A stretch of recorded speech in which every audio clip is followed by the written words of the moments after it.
ሲጀመር እኮ እቺ ፍቅር የምትባለውና አብራ የምትባለው ሰውዬ እግዚአብሔር ስራቸው አንድ አይነት ነው። እሷም ወንድ መቀያየር ነው ስራው፣ እሱም ሴት መቀያየር ነው ስራው። እግዚአብሔርን አንተ ዘር ነው ምንድን ነው የሚባለው? ያ አፍሪካው ሰውዬ 400 ሴት እንትን ያረገቡ ማለት ነው። እና ሁለቱም እኮ አንድ ናቸው። ተገናኙ፣ እግዚአብሔርን ተገናኙ።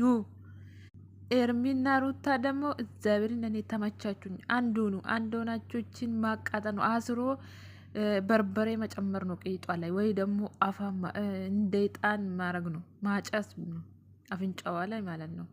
እና ሁለታችሁ አንድ በመሆናቸው እኔ ደስ እና እንሰራልሻለን ብላችኋል፣ ስሩላት። አንዱ ነው በቃ ደስ ትላላችሁ። ዘብርን አሁን እንዴ ይሄትና ወንድም ነው ይሄትና ይሄት ነው የሚመስሉኝ፣ ይቅርታ። እና ዘብርን ደግሞ እናንተ ሰብስክራይብ አድርጉልኝ ፍቅሮቼ።